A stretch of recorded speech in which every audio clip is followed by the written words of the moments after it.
নম্বর পারা। 8 নম্বর পারার শেষে আলোচনা হয়েছে, আল্লাহ তাআলা সেখানে বলছেন যে বিভিন্ন সময়ে নবীরা মানুষদেরকে দাওয়াত দিয়েছেন, তো মানুষ মানে নাই, তো আল্লাহ তাআলা তাদেরকে ধ্বংস করে দিয়েছেন। নাউযুবিল্লাহ। আল্লাহ তাআলা নাম দিয়ে বলছেন, যেমন 1 নম্বর নূহ আলাইহিস সালাম, উনি ওনার জাতিকে দাওয়াত দিছে, তো অল্প কিছু মানুষ মানছে, বাকিরা মানে নাই। তো যারা মানে না এদেরকে আল্লাহ তাআলা ধ্বংস করে দিয়েছেন। 2 নম্বর হুদ আলাইহিস সালাম, আদ জাতিকে বুঝাইছেন, দাওয়াত দিছেন, ইমানের দাওয়াত দিছে, তো মানে নাই, আল্লাহ তাআলা তাদেরকেও ধ্বংস করে দিয়েছেন।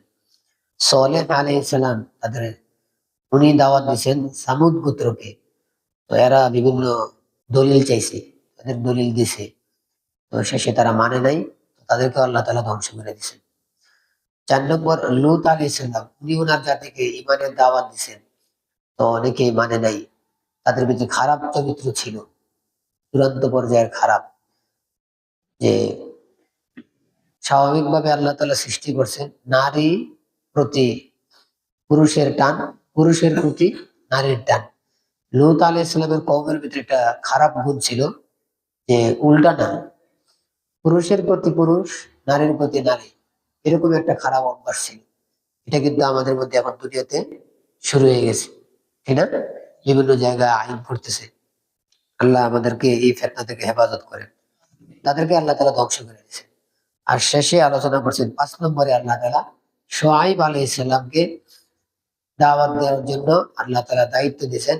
উনি মানুষকে বুঝাইছেন, ইমানের দাওয়াত দিয়েছেন। যে এলাকায় কাজ করছেন ওই এলাকার নাম হলো মাদিয়ান, মিম দাল ইয়া নুন, মাদিয়ান। ইব্রাহিম আলাইহিস সালামের এক স্ত্রীর নাম ছিল কতুরা, ওনার থেকে 6 জন সন্তান হয়েছিল, এক সন্তানের নাম ছিল মাদিয়ান। তো সন্তানরা বিভিন্ন জায়গায় থাকতে থাকতে এদের নামে পরবর্তীতে কি হয়ে গেছে, এলাকার নাম হয়ে গেছে মাদিয়ান। এক ছেলের নাম ছিল মাদিয়ান, তো তার বংশ যখন এখানে এই এলাকা বাড়ছে বেশি, এলাকার নাম হয়ে গেছে মাদিয়ান। এখান থেকে আমি একটা শব্দ বলে দিই, অনেক ভাই মনে করে যে হিন্দুস্তান মানে হিন্দু, মানে হিন্দু থেকে, অনেকে এটা মনে করে না। আমি এক কিতাবে পড়ছি, এই কথাটা ঠিক না। নূহ আলাইহিস সালামের বংশের থেকে, ওনার ডাইরেক্ট ছেলে না, আরো কয়েক ওয়াসিতা মাধ্যম পার হইয়া এক ব্যক্তির সন্তান ছিল 2 জন। একজনের নাম সিন্ধ, আরেকজনের নাম হিন্দ। ছেলের নাম সিন্ধ, আরেক ছেলের নাম হিন্দ। তো সিন্ধ যে এলাকা থাকছে তার বংশ বিস্তার হয়েছে, তো ওই এলাকার নাম হয়ে গেছে সিন্ধ। আর হিন্দ যে এলাকা থাকছে এই এলাকার নাম হয়ে গেছে হিন্দ। দেখছেন ইতিহাস কি আর মানুষে ভাবতেছে। তো মাদিয়ানের এলাকার মানুষ যারা ছিল তাদের একটা অভ্যাস ছিল, মানুষকে মাপে কম দিত। এখনো আমাদের ভিতরে অনেক ভাইয়ের এই অভ্যাস আছে, মাপে কম দেওয়া।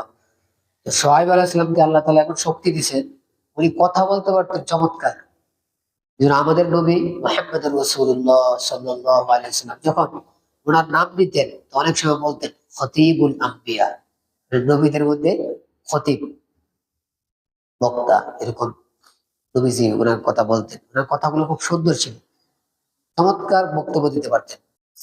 তো উনি মানুষকে বুঝাইছেন, আল্লাহ তাআলা মানুষের যত জরুরিয়াত আছে সবকিছুর ব্যবস্থা করেন। মানুষের সবচেয়ে বেশি প্রয়োজন 2 জিনিস, একটা হলো দেহের প্রয়োজন, আর একটা হলো রুহের প্রয়োজন। দেহের প্রয়োজন মিটানোর জন্য আল্লাহ তাআলা প্রত্যেককে আকল দিছে, আর রুহের প্রয়োজন মিটানোর জন্য আল্লাহ তাআলা নবী দিছে। বুঝাচ্ছে? তো সোহাইব আলাইহিস সালাম মানুষকে বুঝাইছে যে আমারে যে আল্লাহ নবী বানিয়েছে, এটাই তো তোমাদের ইমান মানার জন্য, আখিরাত মানার জন্য, আল্লাহকে মানার জন্য, এটাই দলিল, মাইনা নাও। তারা মানে নাই শেষ পর্যন্ত। তো আল্লাহ তাআলা এদেরকে কি করছেন, ধ্বংস করে দিয়েছেন। আল্লাহ আমাদেরকে হেফাজত করে। কিন্তু ধ্বংসের আগের হালতটা কি ছিল, যারা নেতা ছিল এরা সোহাইব আলাইহিস সালামের উল্টা বলছে, তোমার আলটিমেটাম দিতেছে। কি দেয়? আলটিমেটাম দেয়। চিন্তা করেন আলটিমেটাম কি দেয় জানেন? 1 নম্বর, আমাদের দেশে যে শব্দ ব্যবহার হয়, এই গেট আউট, আমাদের দেশে ইংরেজি কয় না বেশি, কিছুদিন আগেও এমন হালত গেছে। কখন কি হালত হয় আল্লাহ ভালো জানে। আলেমরা বুঝায়, আলেমদেরকে অনেক সময় বলে যে আপনারা ফিরে যান, গেট আউট, আপনারা দেশ ছেড়ে ফিরে যান। ঠিক সোহাইব আলাইহিস সালামের জাতির মধ্যে যারা নেতা ছিল, এরা নবীরে বলছে তুমি এলাকা ছেড়ে ফিরে যাও। তাহলে এই ধমকি আজকে নতুন না পুরানি? পুরান। হ্যাঁ। 2 নম্বর, হয় এলাকা ছাড়ো, আর নয় আগের পুরানো ধর্মে ফিরে আস। বাপদাদার যে ধর্ম আছে ধর্ম মাইনা নেন। বাপদাদার ধর্ম কি? মূর্তি পূজা করা। তাহলে কয় চান্স দিছে? কারা দেয়? যারা ধ্বংস হয়ে দেবে, এরা নবীরে দুইটা অপশন দিতেছে। 2 অপশন, যে দুইটার যে কোনো একটা করো। 3 নম্বর কোনো রাস্তা নাই। তো সোহাইব আলাইহিস সালাম জবাবে বলছেন, সব নেতারা যেহেতু বলছে তো জবাব দিতে হবে না, উনি জবাব দিয়েছেন 1 নম্বর, তোমরা আমাকে যে ধর্মের কথা বলতেছো এই ধর্ম তো আমার কাছে পছন্দ না, একেবারে অপছন্দ। অপছন্দ নিয়ে ধর্মে আমি ফেরা দেবো? এক। 2 নম্বর, আমি যদি এখন আমার ধর্মে ফিরে যাই, আগের ধর্মে, বাপদাদার ধর্মে, তাহলে আমি যে দাবি করলাম যে আল্লাহ আমার নবী বানিয়েছে, আমার দাবিটা কি ফাও হইব? আমি কি দুষ্টামি করতেছি নবী দাবি করে? নাউজুবিল্লাহ। কিন্তু হইতেই পারে না। 2। 3 নম্বর জবাবে বলছেন, কোন ব্যক্তি যদি আগুন থেকে বের হয়ে আসে, সে কি আবার আগুনে যেতে চায়? তার মাথার তার ছিলা বেকুব, সে আবার আগুনে যাইতে পারে। তো একটা ধর্মওয়ালার আগে ছিল, এখন আল্লাহ আমাকে নবুয়ত দিছে, এখন আমি তো আবার কি করতে পারি না, পিছনে ফিরা যেতে পারি না। 3। 4 নম্বর, আল্লাহর ইচ্ছা, আল্লাহ যেটা মঞ্জুর করবে সেটা হইবে। সর্দারদের কথা, নবী এই ভাষাগুলো ব্যবহার করছেন, অন্য কিছু বলে নাই। শেষে বলছে যে তাহলে আযাবের অপেক্ষা করো। তাহলে বইলা দিছে আযাব, বন্ধ করছে আল্লাহ এদেরকে ধরে। হ্যাঁ, আল্লাহ ঠিক আছে এদেরকে শেষ পর্যন্ত আন্দামে পৌঁছান, ফলাফলে পৌঁছান। ফলাফল মানে আযাব দেন। তো আযাবের কথা বইলে দেওয়া হয়েছে, তাহলে আর সবাই সাবধান হওয়া দরকার ছিল, সাবধান হয়নি। উল্টা আরো তেরামি শুরু করেছে। তো আল্লাহ তারা ধরছে, ধ্বংস করে দিয়েছে। নাউজুবিল্লাহ। আমাদের ভিতরে কিন্তু এই হালত আছে, আছে না ভাই?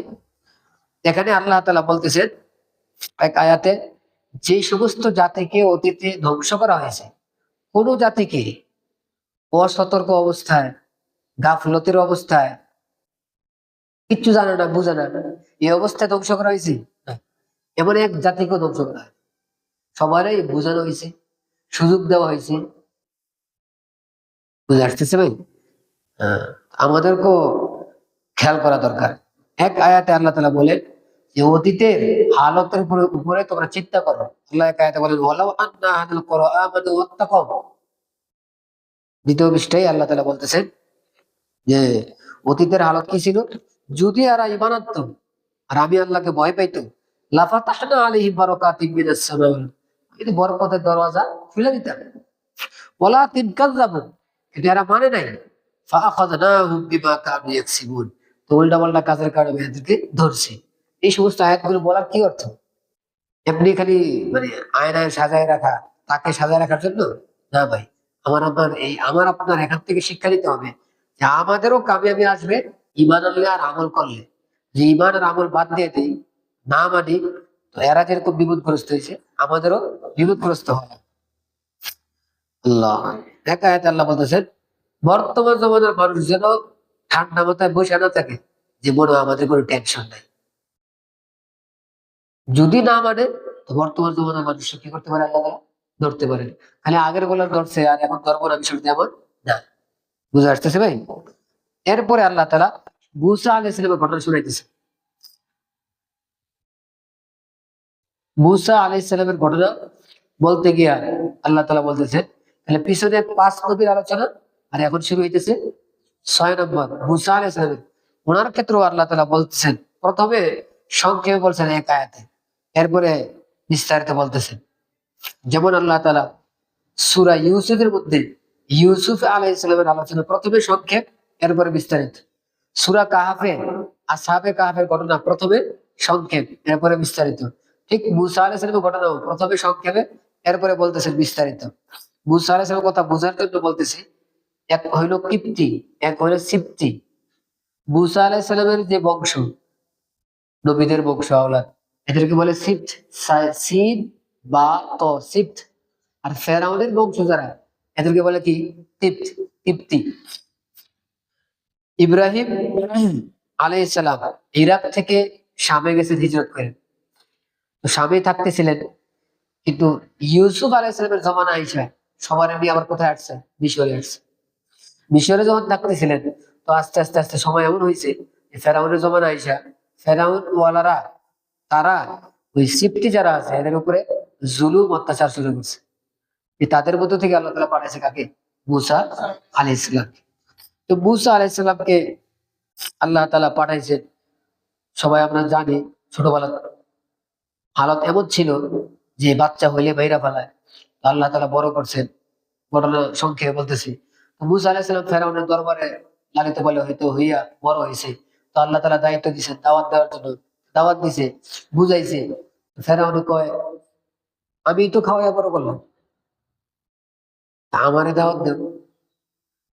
তাহলে খাওয়ার কথা বলে কি দিছে, খোটা দিছে। আমাদের সমাজে অনেকের এই অভ্যাস আছে, আমি তো খাওয়াই, হুজুর রে খাওয়াই কেন, আমি তো খাওয়াই। বুঝতেছেন নি, হুজুররা কাঠটা খাইয়া চলে, আমাদেরটা খাইয়া চলে। অনেকে বলে না, এই অভ্যাস কার, ফেরাউনের। এই জন্য আমি খোসা, ঠিক আছে আমার কোনো আপত্তি নেই, যারা খোসা দেন খোসা দেন, আরো বেশি করে খোসা দেন। তবে খোসা দেওয়ার আগে মনে রাখেন যে খোসা দেওয়ার অভ্যাসটা কার, ফেরাউনের। আল্লাহ আমাদেরকে হেফাজত করুন। তো মুসা আলাইহিস সালাম এক ব্যক্তির সাথে এক মুআমালা হয়েছে, এক ব্যক্তির গায়ে আঘাত করছে, তো ব্যক্তি মারা গেছে। তো মারা যাওয়ার পরে ফেরাউনের দরবারে পরামর্শ করছে মুসাকে মারার জন্য। ফেরাউনের বংশের এক ব্যক্তি মুসা আলাইহিস সালামের কে মহাব্বত করতো, ভালোবাসতো। ওই ব্যক্তি আইসা দৌড়ে, পরামর্শ করার আগে আগে দৌড়ে এসে বলছে, আপনি এলাকা ছেড়ে চলে যান। মুসা আলাইহিস সালাম এলাকা ছেড়ে চলে গেছে, মাদিয়ান চলে গেছে। মাদিয়ান ফেরাউনের ক্ষমতার এরিয়ার বাইরে ছিল। ফেরাউন শব্দটা আমরা ব্যবহার করি, ফেরাউন শব্দটা কোনো ব্যক্তির নাম না, এটা হলো উপাধি। যেমন ইরাক কোন বাচ্চার নাম না, এটা হলো কি, উপাধি। আবরাহা বাদশার নাম না, এটা হলো কি, উপাধি। নাজ্জাশী বাদশার নাম না, উপাধি। আমরা অনেক সময় না বোঝার কারণে অনেক সময় নামই মনে করি। তো ফেরাউনের যে রাজত্ব চলছিল, ওইটার এক ইতিহাস আমি পড়ছি যে এর আগে আরো অনেকে তার বংশে বাচ্চা হয়েছে, প্রত্যেকেরই ফেরাউন বলা হয়েছে। প্রায় 50 থেকে 56 জনেরই কি বলা হয়েছে, ফেরাউন বলা হয়েছে। এখন এই ফেরাউনের কাছে আল্লাহু আকবার, মাদিয়ান যখন চলে গেছে মুসা আলাইহিস সালাম, মাদিয়ান চলে যাওয়ার পরে এক নেককার ব্যক্তির কাছে তিনি ছিলেন 10 বছর। আর তাফসীরে অনেক কিতাবে লেখা আছে ওই নেককার ব্যক্তিকে নবী শুআয়ব আলাইহিস সালাম। কোন জায়গায় নাম নেওয়া হয়নি, আবার কোন জায়গায় ওলামায়ে কেরাম কি বলছেন, নাম বলছেন যে ওই ব্যক্তি শুআয়ব আলাইহিস সালাম। নবী হইয়া ওনার ঘরে 10 বছর কাজ করছে। শেষে ওনারই মেয়ে বিবাহ করছে। বিবাহ করার পরে ওনার সময় শেষ, তো ওনাকে বলছেন, উনি নিয়ত করছেন বাপদাদার এলাকা চলে দেবেন। ওনার এলাকা কোনটা, ওনার এলাকা হলো কেনান, কেনানে চলে যাবেন। ওনার ভাই বেড়াদার আত্মীয় স্বজন সব কোথায় থাকে, কেনানে থাকে। যাওয়ার সময় ওনার রাস্তা উনি বইলা আরেকদিকে চলে গেছে, সিনা পর্বতে চলে গেছে। তো আল্লাহ তাআলা ওইখানে ওনাকে নবুয়ত দিছেন, ওনাকে নবী বানাইছেন, রসুল বানাইছেন। তো আল্লাহ বলে দিছে তুমি আবার ফেরাউনের কাছে যাও, কি দিয়া, দাওয়াত দিয়ে। দেখছেন, ওইখান থেকে ফিরে আসছে, আবার আল্লাহ কোথায় বানিয়ে দিছে, আবার দিতেছে। তো যখন ফেরাউনের কাছে গেছে, তো গিয়া বলছে আমি রসুল, আমি রসুল। 2 নম্বর, আমি যা বলি ইয়কিনী কথা, কোনো সন্দেহ নাই। কেন, পতাকা আল্লাহ। 3 নম্বর বলছে যে আমাকে আল্লাহ খালি হাতে পাঠাইছে না, মুআজিজা দিয়ে পাঠাইছে। 3। 4 নম্বর বলছে যে আমার কওমরে আমারে আমার সাথে দিয়ে দাও। ভাই খেয়াল করেন তো, প্রথমে বলছে আমি রসুল, 2 নম্বরে বলছে আমার কথা সব সত্য, 3 নম্বর বলছে আল্লাহ আমারে কি দিছে, দলিল দিছে, 4 নম্বর বলছে আমার জাতিরে ছেড়ে দাও, আজাদ করে দাও। এই 4টা কথা এটা নাই যে তুমি আমল শুরু করো, এ কথাটা নাই। আমি কি বুঝাতে চেয়েছি? আমলের কথা উনি বলে না এমন না, বলছে পরে। আগে বলছে নিজের জাতির কি স্বাধীন, স্বাধীনতার কথা আগে বলছে। এদেশে হিন্দুস্তানে ওলামায়ে কেরামের কোনো অবদান আছে না নাই? অনেক ভাই তাদের আলোচনা শুনলে আর তাদের লেখা পড়লে মনে হয় ওলামায়ে কেরামের সাথে এই দেশের কোনো সম্পর্ক নেই। তো এই দেশ 200 বছর যে রাজত্ব করছে ইংরেজরা, এদের স্বাধীন করার পিছনে সবচেয়ে বেশি মেহনত কার? ওলামায়ে কেরাম। আজকে তাদের আলোচনা একেবারেই নাই। স্বাধীনতার দেশ আজাদ করার পক্ষে নবীরাও কাজ করছে, ওলামায়ে কেরামও কাজ করছে। দেশ কোন না কোন জায়গায় স্বাধীন হয়ে যাওয়ার পরে এটার মানে সুবিধা ভোগ করার ক্ষেত্রে অন্য মানুষ আগায়, আলেমরা কিনা আগায় না। এই জন্য পরবর্তীতে অনেক মানুষ ভুলে গেছে মনে হয় আলেমদের মধ্যে সম্পৃক্ততা নেই। আল্লাহ আমাদেরকে হেফাজত করুন, বুঝার তৌফিক দান করুন। ফেরাউন বলছে, আচ্ছা তুমি কিনে আসছো মুজিজা, মুজিজা দেখাও। খেয়াল করেন, মুজিজা উনি দেখাইছে। আল্লাহ তাআলা ওনাকে প্রায় 9টা আলামত দিয়েছে। কয়টা? 9টার ভিতরে বড় বড় 2টা। একটা হলো উনি লাঠি, ওনাকে আল্লাহ তাআলা একটা লাঠি দিছে, লাঠিটা হাত থেকে ছেড়ে দিছে, সাপ হয়ে গেছে। ফেরাউন এটা দেখে ফেরাউনের অবস্থা খারাপ, দৌড়াদৌড়ি শুরু করে দিছে। তো মুসা আলাইহিস সালাম তারে আটকানোর লাগে সাপের মধ্যে হাত দিছে, লাঠি আবার আবার লাঠি হয়ে গেছে। আর এক হাত এখানে দিছে মুসা আলাইহিস সালাম, দিয়ে হাতটা বাইর করছে, হাতটা সাদা হয়ে গেছে, ভিতর থেকে আলো বাইর হওয়া শুরু হয়ে গেছে। সুবহানাল্লাহ। এটা ওনার কি ছিল? মুজিজা ছিল। এই 2টা সবচেয়ে বড় ছিল। তো যখন মুজিজা দেখাইছি, মাইনে নেওয়া দরকার ছিল না? কি করে নাই? আজকে আমাদেরকে বলে হুজুর দলিল দিয়ে কথা বলে। আমরা ওলামায়ে কেরাম যখন দলিল দেওয়া শুরু করে তখন মাইনে নেওয়ার কথা না? মাইনে নেয় না। দলিল যখন শুরু হয় না ভালো করে, তখন বলে হুজুর কার বিরুদ্ধে দলিল দেন, এখন পরিস্থিতি যে খারাপ দুনিয়া, কাফেররা আমাদেরকে মারতে আসতেছে, সমস্ত মনোযোগ কোন দিকে দেওয়া দরকার? কাফেরদের দিকে দেওয়া দরকার, আমাদের দিকে দিয়ে না। এবং কথা বলে প্রথম করে দলিল দাও, আর যখন হুজুরে দলিল দেওয়া শুরু করে তখন কি বলেন? এখন এই দলিল দেওয়ার সময় আছে, এখন যে বিশ্বযুদ্ধ কখন শুরু হয়ে যায় ঠিক নাই। সব চালাকি, সব কি ভাই? আল্লাহ আমাদেরকে হেফাজত করুন। মুসা আলাইহিস সালাম বলতেছে এমন এমন ঘটনা এত আমার দেখাইছি, দলিল দেখাইছি। তো তার লোকেরা পরামর্শ দিছে, এক কাজ করে আমাদেরও তো কি আছে, লোক আছে, 2টা লাগাই দেন। ভাই খেয়াল করে আমি আপনাদের বাইকটা সময় পার করতেছি। ফেরাউনের বুদ্ধি কি দিছে? তা আমাদেরও তো লোক আছে, এই লোকের মুসার সাথে কি করে দেয়। আলেমরা যখন বলে, দলিল দিয়ে কথা বলে, তো যারা আলেমদের বিরুদ্ধে বড় শত্রু, এরা অনেক সময় সরাসরি নিজে আসে, অনেক সময় নিজে না এসে লোক লাগাই দেয়। আমাদের লোক আছে, এবার আলেমকে বেশি লাগাই দেয়। আমগো কি আছে? লোক আছে, এবার আলেম হুজুরের বিরুদ্ধে লাগাই দেয়। এবার হুজুরের বিরুদ্ধে এসে ঘুষে উঠে লাগে না, হুজুরের বিরুদ্ধে এসে বলে অমুক কিতাবে আছে, তমুক কিতাবে আছে। হুজুর বললো এসে কি তর্ক করে? দলিল নিয়ে তর্ক করে। যারা হক্কানি আলেমের বিরুদ্ধে তর্ক করে, এরা প্রত্যেকটাই যারা ইসলামের বিপক্ষে, তাদের এজেন্ট হয়ে কাজ করতেছে। এখন আমার কথা রেকর্ড হইতেছে, অনেক ভাই বলে এজেন্ট হয়েছে, এটা কি দেন? প্রমাণ দেন। বলবো না? এজেন্টের 2 গ্রুপ। এজেন্ট কয় প্রকার? কেউ কথাবার্তা বইলা চুক্তি করে এজেন্ট হয়, আবার কেউ কথাবার্তা না বইলা চুক্তি ছাড়াও এজেন্ট হতে পারে। কিভাবে? আমি এমন কাজ করলাম যে কাজের দ্বারা আমার শত্রুর ফায়দা হলো, সেটা এজেন্টের মতো হইল। দালালের বুঝেন না বলে, আপনার ছেলে আপনার শত্রুর পক্ষে কাজ করতেছে, আপনি কি বলবেন? রে তুই তো আমার শত্রুর দালালি করতেছিস।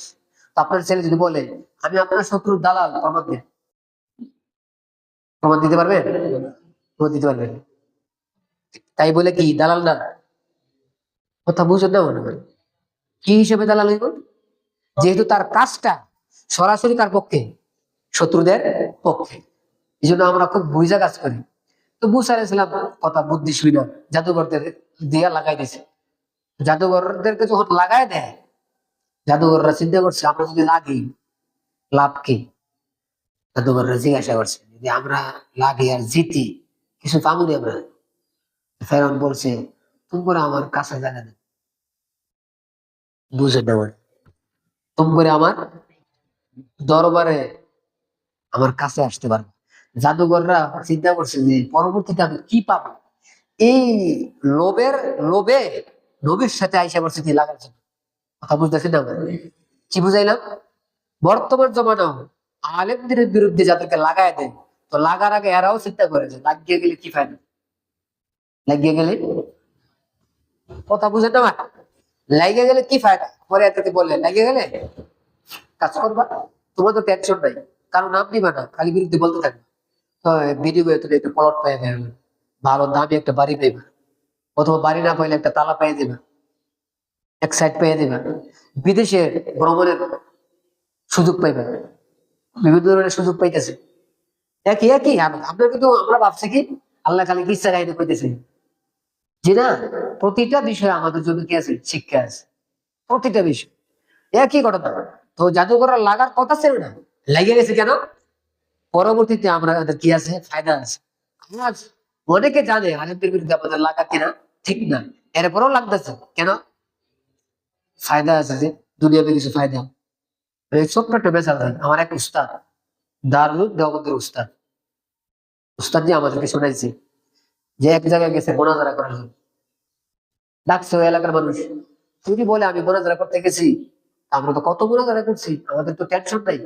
তো এক জায়গায় গেছে, উনি বলে আমি ওইখানে গিয়া দেখি, হায়, যে মোনাজারা করতে আসছে এলসিডি ছাত্র, ছাত্র আসছে হুজুরের সাথে কি করার জন্য, আজীব না? তো মোনাজারা হয়েছে, মোনাজারা আল্লাহ তাআলা, আমার ওস্তাদ থেকে আল্লাহ তাআলা জিতাই দিয়েছে, আর ওই ব্যক্তি হারছে। আমার এটা বলা মাকসাদ না, বলা মাকসাদ পরেরটা। উস্তাদজি বলে যে কাজ শেষ হয়ে যাওয়ার পর যখন আমি আইসা করবো, তখন সে আমার সাথে দেখা করতে আসছে, ওই ছেলে দেখা করতে আসছে। তো ওই ছেলেকে জিজ্ঞাসা করছে, কি রে তুই হ্যাঁ দলে গেলে কিভাবে, তুই হ্যাঁ পক্ষে হইয়া তর্ক করতে আসছস? তো ব্যক্তি বলতেছে, হুজুর আমি জানি কোনটা হক, আমি আগেও হক, এখনো হক, সামনেও কি হক, এখন হ্যাঁ পক্ষে একটু কাজ করতেছে, একটু পেটটা চালানোর লেগে, কি জানানোর জন্য, বুঝছে দিবা? তো লাগছে মুসা আলাইহিস সালামের, উনি তো নবী, উনি তো আর জাদুকর না, উনি জাদুকর, জাদুকররা জাদু দেখায়, নবী লাঠিটা ছেড়ে দিছে, নবী যে লাঠির সাপ হয়েছে, এদের সাপ ভরে গিয়ে লেখাই লিছে, জাদুকররা বুঝে লিছে উনি কি না, উনি জাদুকর না, এটা নিশ্চিত। আল্লাহর কি ফায়সালা, জাদুকররা উল্টা আসছে মুসা আলাইহিস সালাম লাগার জন্য, জাদুকররা ইমান এটা মুসলমান হয়ে গেছে। অনেক সময় এমন হয় যে হুজুরদের সাথে লাগতে আইসা আবার হুজুরের কিন্তু বক্তে এমনও হয়, হ্যাঁ আইসি হুজুরের ভুল ধরার লেগে, আসছে হুজুরের ভুল ধরার জন্য, হুজুরের কথা শুনে কি কয়, হুজুর কথাটা আমার অনেক পছন্দ হয়েছে, ভালো লাগছে, বুঝা গেছে, তো ঘুরে আল্লাহ ঘুরা। এখন মুসা আলাইহিস সালামের এই কাজটাকে সবাই মাইনে দেওয়া দরকার ছিল, উল্টা সবাই মিলে বলতেছে না না, মুসা এত জাদু দেখাইছে, জাদুকররা পর্যন্ত কি হয়ে গেছে, উল্টে গেছে। তখন ফেরাউন রাগ হইয়া বলতেছে, আমি নতুন করে এই ফায়সালা দিলাম, কি ফায়সালা, জাদুঘরদেরকে আমি মেরে ফেলাম, জাদুঘরদেরকে মারছে। ভাইও জান্নাত কামাইতে হইলে সবসময় মিষ্টি খাইয়া জান্নাত পাবে না। জাদুঘররা ইমান আনছে, ইমান এনে পরে মার খাইছে রে, তাই কি ধ্বংস হয়ে গেছে? না, পরকালে জান্নাত ইয়াকিনি। এদিকে জাদুঘরদের ফায়সালা হলো মাইরা ফেলানো। তো মুসা আলাইহিস সালামের জাতি, ফেরাউন চিন্তা করছে যদি সাইরা দিয়ে এরা তার বাইরে যাবে বেশি, কয় না এদের কমের, মারবো কিভাবে? মুসা আলাইহিস সালামের জাতি ওই সময় প্রায় ছিল প্রায় 6 লাখ, কয় লাখ, 6 লাখ একসাথে বাইরে ফেলবো কি সোজা কথা? তো সিস্টেম করছে ওই যে মুসা আলাইহিস সালামের জন্মের সময় যে একটা নিয়ম করছিল যে পুরুষদেরকে মেরে ফেলানো আর নারীদেরকে জীবিত রাখা, ও হুবহু আবার নিয়ম কি করছে, চালু করছে। চালু করে কয় পুরুষ ঘরে মারো আর মহিলা ঘরে বাইরে। এবার মুসা আলাইহিস সালামের সাথে যারা ছিল এরা বলতেছে, কি তুমি ওর আগে আমরা বিপদে ছিলাম, তুমি এখন নবী হয়েছে আর আমরা কি ফেলাইলেন, বিপদে ফেলাইলেন।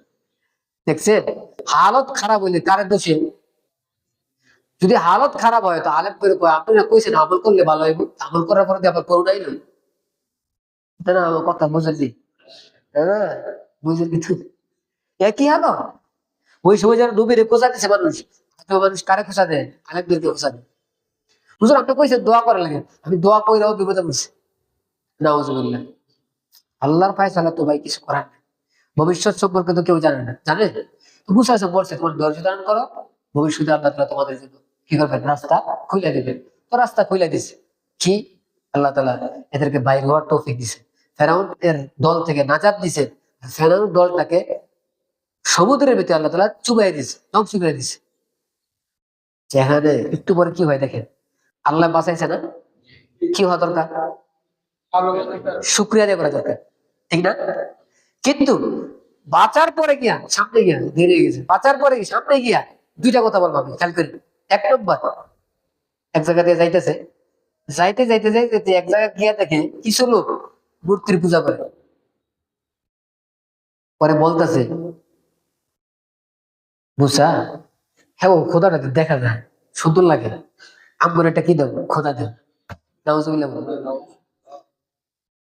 এটা শুধু হাসির জন্য বলি না, এই খাসলত কোত্থেকে আসে? যে জাতির মধ্যে ছিল তারাও মূর্তি পূজা করত, আর যে জাতির পাশ দিয়ে যাইতেছে এরাও মূর্তি পূজা করে। তো যেটা মানুষ দেখে এটা ভিতরে বসে।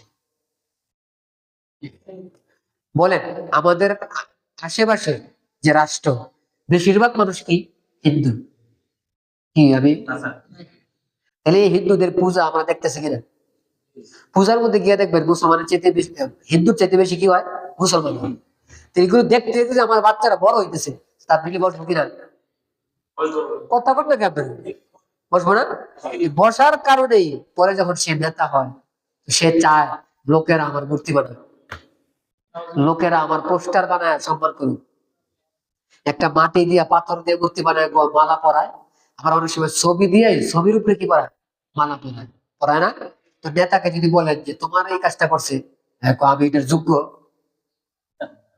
আমি এটা কেন ছোটবেলা থেকে এগুলো দেখতে দেখতে তো কি হয়েছে, বড় হয়েছে। ঠিক আমাদের মধ্যে আমরা যত আমল করি সব আমল যে সঠিক সঠিক আমল না, অনেক আমল হিন্দুদের থেকে আসছে। আমার কথা বোঝেন কিনা? একজন আমাকে প্রশ্ন করছে যে হুজুর, একজন ব্যক্তি মারা গেছে, যে জায়গায় লাশ গোসল করাইছে এই জায়গায় বাতি জ্বালায়, এই জায়গায় মোমবাতি জ্বালায়, আর মৃত ব্যক্তির কাপড়টা পানিতে ভিজে রাখছে। কে হাতটা ঠান্ডা হয়ে,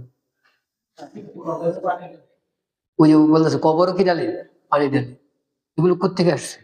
কথা বুঝে এখন রেকর্ড হতেছে, অনেক মানুষের মন খারাপ হয়ে যাবে, কি না বললে বুঝে না, বললে রাগ হয়ে যায়, জি ভালো না, না বললে বুঝে না, আর বললে মন খারাপ। 3 দিনের যে অনুষ্ঠান হয় আমাদের দেশে, 3 দিনের যে অনুষ্ঠান হয়, এটা কোথেকে আসবে? আপনার খবর নেই? হিন্দুদের এখনো আপনাদের আশেপাশে হিন্দু আছে না নাই? গিয়ে জিজ্ঞাসা করেন যে মারা যাওয়ার পরে 3 দিনের পরে কি করে, এটা অনুষ্ঠান করে। এই অনুষ্ঠান ওর থেকে আসছে। এখন আবার কিছু হুজুর বলবো কি যে এই হুজুরে আমলের বিরুদ্ধে কয়, না আমি আমলের বিরুদ্ধে করে, আমার বাবার ইন্তেকাল হয়ে গেছে, আমার দাদার ইন্তেকাল হয়ে গেছে, দরকার কি আমল করে সব পাঠানো, যে কোনো দিন আমল করবো, নির্দিষ্ট কোনো দিন থাকবে না, যে কোনো পদ্ধতিতে আমি আমল করতে পারি, নির্দিষ্ট কোনো পদ্ধতি থাকবে না, তাহলে আমি কি আমলের বিরুদ্ধে করলাম? কিন্তু আমরা কি করতেছি, 3 দিনের দিন অনুষ্ঠান করাই লাগবো। নাম্বার 1, টাকা নাই, সুদের উপরে টাকা নেই, মানে না, সুদের উপরে টাকা নেই, গরিব মানুষ, এরপরও অনুষ্ঠানটা করে। এই অভ্যাস করতে আসতেছে, বাহির থেকে আসতেছে, এটা ইসলামী কোনো তরিকা না। এখন আমরা বললে মানুষের চেহারা কালো হয়ে যায়। আমি এক জায়গায় বলছি, আমার একটা হুজুর, আপনি কি করলেন, আমি খাইতেছিলাম দাওয়াতরা, আপনি আজকে যে বয়ান দিচ্ছেন, আমার তো এই দাওয়াতরা খেয়ে দেবেন, বন্ধ হয়ে যাবে। হ্যাঁ, আল্লাহ। আমি বলছিলাম ওই লোকটাকে বলছিলাম যে আপনি যে খানা খাইতেছেন এই খানা ইজ্জতের খানা না, আর আমি আমার কথা যদি আল্লাহ তৌফিক দেয়, লোকেরা যদি ছাইরা দেয়, নিশ্চিত থাকেন যেদিন ছাইরা দেবো ওদিন থেকে আপনার ইজ্জতের খানা শুরু হয়ে যাবে। ইজ্জতের খানা এক জিনিস, আর বেইজ্জতের খানা কি আরেক জিনিস, বুঝলেন? এই যে খানা, বেইজ্জতের খানা কোনটা? আমারে খাওয়াইছে, তো বলে যে হুজুরে আমারটা খাইছে, আমি হুজুরে খাওয়াইছি, খাইতে গেলে যদি আমি বলি যে আমি এইভাবে খাইতে পারবো না, বলে হুজুর খাইলে খান, আর কোনো ব্যবস্থা নাই, এই সিস্টেমে, এই সিস্টেম হইতেছে কিনা এখন? ইজ্জতের খানা কি, খাওয়াইয়া বলবে না যে আমার খাইছে হুজুর, উল্টা বলবো হ্যাঁ হুজুরে যে আমার প্রতি দয়া করছে, রাজি হয়েছে আমার দাওয়াত গ্রহণ করে। এই যে পুরো উল্টা না, পুরো উল্টা। এবং হুজুর যদি বলে যে আপনার সিস্টেম সুন্দর না, তো বলবো হুজুর আপনি যেভাবে বলবেন সেভাবে আমি আপনার খানার কি করতেছি, ইন্তজাম করতেছি। আল্লাহ আমাদেরকে বোঝার তৌফিক দান করুন। আরো অনেক আলোচনা আল্লাহ তাআলা করছেন, আরো অনেক আলোচনা করছেন। এক আয়াতে আল্লাহ তাআলা বলতেছেন, শেষ মানে মানুষকে রুহের জগতে আল্লাহ তাআলা মানুষকে জিজ্ঞাসা করছেন, আমি কি তোমাদের রব না?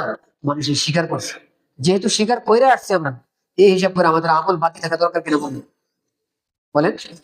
তাহলে আমরা যদি আমল বাকি না রাখি, তাহলে একবার স্বীকার করলাম, তো পরে আবার আমরা উল্টা পাল্টা আমল করলাম, তাহলে আমাদের কথা তো রক্ষা করা হইল না।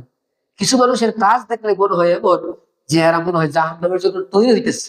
এক আয়াতে আল্লাহ বলতেছে, হ্যাঁ, কোনো টেনশন নাই, কিচ্ছু নাই, উল্টা পাল্টা আমলে লাগিয়ে গেছে। যদি নিয়মিত কেউ আল্লাহকে না মানে, ইসলামকে না মানে, বুঝাও না বুঝার বাদ করে, তা আল্লাহ বলছে এরা এত খারাপ, চতুষ্পদ জন্তু চাইতো খারাপ। ভাই, মানুষ কিন্তু সেরার সেরা। আমার যখন খারাপ হয়, ওই যে বিরিয়ানি পচলে কি হয়, বেশি বন্ধু আসে না, এমন। এক আয়াতে আল্লাহ তাআলা বলতেছেন যে যখন কোরআন পড়া হয় তখন চুপ থাকে। এই আয়াত ইমাম আহমদ বিন হাম্বল রাহমাতুল্লাহ বলছেন নামাজের সম্পর্কে। তাহলে ইমাম সাহেব যখন কোরআন তেলাওয়াত করবেন, মুক্তাদি কেরাত পড়বেন, ফাতিহাও পড়বেন। আমার অনেক ভাইরা বুঝে না, যারা বুঝতেছেন না তারা কোরআনের আয়াতকে বুঝতেছেন না। আল্লাহ বোঝার তৌফিক দান করে। আল্লাহর জিকির করতে বলছে গোপনে গোপনে, আস্তে আস্তে, এবং দিলে ভয় নিয়ে। তাহলে আমরা জিকির করবো দিলে ভয় নিয়ে, করবো তো ইনশাআল্লাহ। সূরাতুল আনফালের শুরু দিয়ে বলছে যারা মুমিন তাদের সামনে যখন কোরআনের তেলাওয়াত করা হয় তো দিল নরম হয়ে যায়। যেন আমাদের একজন বড় বুজুর্গ ছিলেন বাংলাদেশে, মুফতি আমিনী সাহেব রহমতুল্লাহ আলাইহি, ওনার নাম শুনছেন, মুফতি আমিনী সাহেব, ইন্তেকাল হয়ে গেছে আরো আগে। উনি বলতেন যে যদি কোরআনের তেলাওয়াত করলে, আল্লাহর নাম বললে যদি তা কারো দিল খুশি না হয়, বুঝা গেছে সেই ইমানদার। ইমানদাররা আল্লাহর নাম শুনলে আর কোরআনের আয়াত শুনলে কি হয়ে যাবো, খুশি হয়ে যাবো। আর কোরআন শুনলে আর আল্লাহর নাম শুনলে যার রাগ হয়ে যায়, বুঝা গেছে তার দিলে কি আছে, সমস্যা আছে।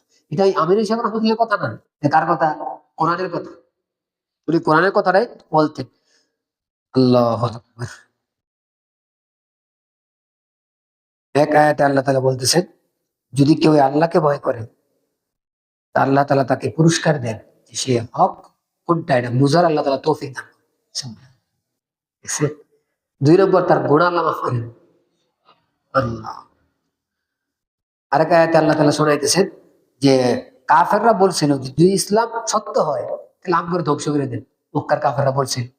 আল্লাহ মক্কার কাফেরদেরকে মক্কায় রাইখা ধ্বংস করছে। বদরের যুদ্ধে গিয়ে যে মাইর খাইছে, বদর তো মক্কায় না, মক্কায় তো আল্লাহ আযাব দিয়ে কি করে নাই, ধ্বংস করে নাই। তাহলে কি ইসলাম সত্য না? সত্য। তাহলে আল্লাহ যে ডাইরেক্ট ওই মুহূর্তে আযাব দেন নাই, তো এখানে বলছে দুইটা জিনিস বলছে। নাম্বার এক, আমি আযাব দেই নাই নবী যেহেতু আছে এই কারণে। সুবহানাল্লাহ। নবীর উসিলায় আল্লাহ কি দেয় নাই? কেমন নবী পাইছে আমরা? যে নবীর উসিলায় মুসলমানরা আরামে না, কাফেররাও আরামে, কাফেররাও আরামে। আর আজকে সমস্ত কাফেররা লেগে রয়েছে ইসলামকে কি করার জন্য, ধ্বংস করার জন্য। এই যে সারা দুনিয়ার এখন ইহুদ নাসাররা আমাদেরকে শেষ করার জন্য চেষ্টা করতেছে কিনা। এই যে ফিলিস্তিনে ইহুদিরা দখল করে মারতাছে মুসলমানদেরকে, বারবার শান্তি চুক্তি করা হইতেছে। আমি আপনাদেরকে বলছিলাম যে জাতি নবীর গায়ে হাত দিয়ে অভ্যাস, নবীদেরকে বাইরে অভ্যাস, এই জাতির শান্তির প্রস্তাব দিয়ে বাজে দিব। আর আমরা আশায় আছি যে আমরা প্রস্তাব দিব আর কি করে দিব, তো সোজা। এরা প্ল্যানে আছে। কি প্ল্যান? দাউদ আলাইহিস সালাম, সুলাইমান আলাইহিস সালাম জামানায় যে পরিমাণ ক্ষমতা ছিল তাদের পূর্বপুরুষদের, ওই পরিমাণ জায়গা তারা কি করবে আবার দ্বিতীয়বার ক্ষমতায় নেবে। এটাকে বলে গ্রেটার ইসরাইল। গ্রেটার ইসরাইল বলে, এটা ব্যাপে দেওয়া আছে। আমি এখান থেকে এই কথাটা বলে দিই, এক তাফসীরে কিতাবে পাইছি যে এক হাদিসের কথা দ্বারা বোঝা যায় যে ইহুদিদেরকে আল্লাহ তাআলা কখনো ক্ষমতা দিবেন না, যেহেতু এরা কি অভিশপ্ত জাতি। কিন্তু বোঝা যায় হাদিসের দ্বারা একটা সময় ফিলিস্তিনে তারা কিছু সময়ের জন্য বসে সুযোগ পাইব। সারা দুনিয়া সব ইহুদিরা কোথায় জমা হইব? ইসরায়েল জমা হইব। জমা হইলে এই অবস্থা চলতে থাকবে কতদিন আল্লাহ ভালো জানে। কিন্তু এটা শেষ পরিণাম হবে ঈসা আলাইহিস সালাম আসবে। শেষ পর্যন্ত ইহুদিদেরকে দুনিয়ার থেকে চিরতরে পিটাই দিবে ইনশাআল্লাহ। আল্লাহ তাআলা কি করবেন? ঈসা আলাইহিস সালামের মাধ্যমে ধ্বংস করে দিবেন। এখন এই হালত কি আয়েশা বলতেছে কিনা আমরা জানি না, আল্লাহ তাআলা কি ভালো জানেন। আল্লাহ আমাদের এদের থেকে, এদের ফিতনা থেকে, এদের ষড়যন্ত্র থেকে ইসলামকে এবং দুনিয়াকে আল্লাহ তাআলা হেফাজত করে। তাহলে আযাব দেন নাই কয় কারণে? নাম্বার এক, নবী, ঠিক না? তাহলে এই যে যদি খ্রিস্টানরাও নাজাত চায়, ইহুদিরাও যদি নাজাত চায়, তাহলে কাকে মানতে হবে? আমাদের নবীকে মানতে হবে। তো নবীর উসিলা আযাব দেন। আরেকটা কারণ আল্লাহ তাআলা বলছেন। আরেকটা কারণ কি? আল্লাহ বলতেছে যে এই এলাকায় কিছু লোক আছে যারা আল্লাহ আমার কাছে মাফ চায়, আমার কাছে কি চায়? ইস্তেগফার করে। তাহলে আমাদের সবার এখান থেকে শিক্ষা নেওয়া উচিত, যদি আল্লাহর ধরা থেকে বাঁচতে চাই, বেশি বেশি ইস্তেগফার করা উচিত। করবো তো আমরা ইনশাআল্লাহ, বেশি বেশি ইস্তেগফার করবো। আল্লাহ তাআলা আমাদের সবাইকে বুঝার আমল করার তৌফিক দান করে।